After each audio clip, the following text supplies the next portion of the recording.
the genuine big fish case. In Singapore, if you read the memoir of Lee Kuan Yew, and I recommend you to read it as a university student, it should be one of the best books you should read because Lee Kuan Yew is really my idol. He's the best statesman, best politician in the world. In this current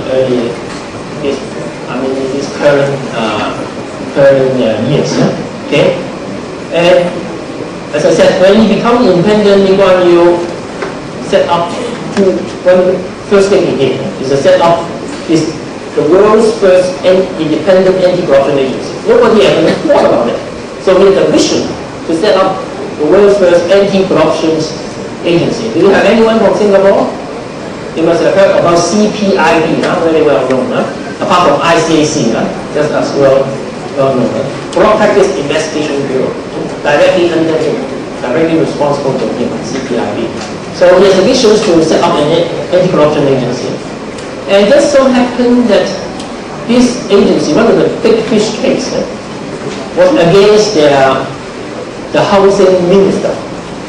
Because after Singapore became independent, they had a big housing project. They want to build a lot of public housing to accommodate the poor people, etc. And this housing minister was actually a close ally of Lee Kuan Yew, a co-founding member of the same political party, whatever People's Democratic Party or something. It's okay, I think, yeah. And this CPIB actually, the first big fish case is to investigate his minister. So when this became known to the minister and his wife, you know what happened? The wife went to Lee Kuan Yew's home because they know each other so well for so many years, and banged on the table. Hey, how did you do this to my husband? We are close allies, and then we have been fighting for this independent war, and then now we succeed. I'm your close ally, I'm in your cabinet, and how can you have the CPIB investigating my husband? You know what Lee Kuan Yew said? He said, calm down. Can I just ask you one simple question? Is your husband corrupt? The wife said, oh no, you know, he's a really honest person, we've been for so many years now. Of course he's honest, and his boss is not corrupt. So Lee Kuan Yew said, in that case, you have nothing to worry. Because I will ensure that whatever investigations have to follow the law.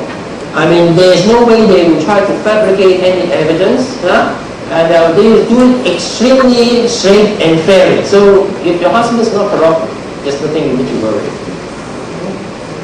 And what happened to that case?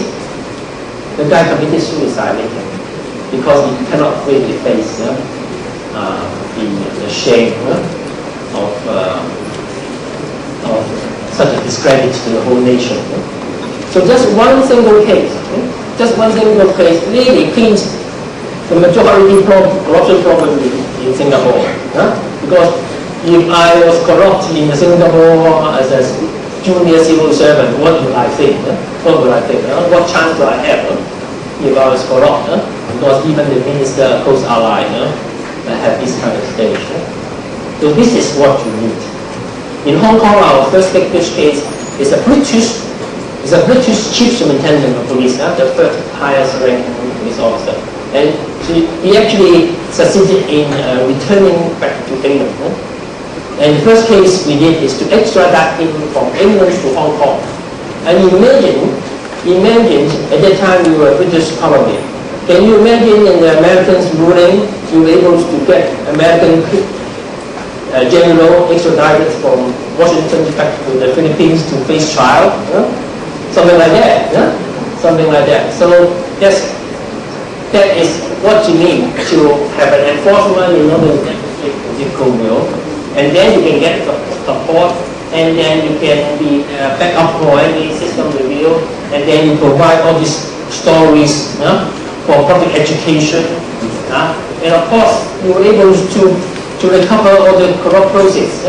And who are the most corrupt? This is the main thing.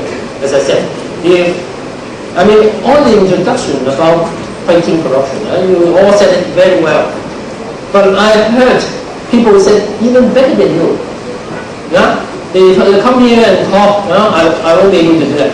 Oh, corruption is such an evil and so bad. You must not get involved, you must be honest, you must be true to your nation, etc., etc. Yeah? And then what happened? He returned to his office. He said, there's an envelope here. Wow! 1 million peso? Are you kidding? We agreed. 2 million. No? Okay. See? For these people, do you think you can say, oh, you are a minister, I want you to go to this retreat camp or something at Ham, retreat camp for 3 days, and then after that he walk out, he become an honest man. You believe that? Would that happen? Would that happen? Of course not. Can you arm him by system control? To a certain extent, but not completely, because either you don't give him any power. No? If you don't give him that power, maybe he cannot corrupt. But of course, as a minister, you cannot give him not giving him any power, right? So as long as with power, somebody said power corrupt, absolute power corrupt absolutely. Okay? So for these people, they are clever people. They have a balance in their head, in their mind. Is that if I'm corrupt, what's the consequence? No consequence. In Philippines, there's no consequence. If I'm corrupt, nobody will be able to catch me. So the question is, why not? There's a 2 million peso here. If in the States, if I'm corrupt, I know I won't go to jail. Probably have second thought. Still corrupt, but at least they have second thought. Here, probably they don't get a second thought. Okay? So for these people, is to instill this deterrent to them so that they were really afraid. So in Hong Kong, we have this is our mission. Our mission is to make corruption a high-risk crime. We can't say that we can catch all the corrupt officials, not even in Hong Kong. But we can tell the people that if you are corrupt, at least you have more than 50% chance of being caught by us and go to jail. So that's the message we want to tell people. Okay, you decide. There's more than 50% chance you can go to jail. So are you prepared to risk for it? Some people may, but most people won't. Okay. So that's important about enforcement. So I'm going to go through this a bit more technical about how to be successful in enforcement. Next one. But the important thing is that for effective enforcement, you need to be professional. When I was here in 2003, 2003 I was invited by Sunday Marcelo. So he said, can you have a look into the office of the ombudsman, our structure, see how it can be improved. So the first question I asked him is, how many investigators do you have in the office of the ombudsman? There's 203. How many investigators do you have? He said, only 37. So I always remember this figure, 37. And then, have they received any professional proper training? No, none of them received any training. So what's the chance? In ICC in Hong Kong, we have 900 investigators. So Hong Kong is a population of 7.8 million. Yours is a population of 86 million. In Hong Kong, we have 180,000 civil servants. In Philippines, you have 1.8 million civil servants. So if I was a civil servant here, I would say, well, I must be terribly bad luck if I get caught by the office of ombudsman. They only have 37 and I'm 1.8 million people. How can you pick up myself over 1.8 million to pick me up?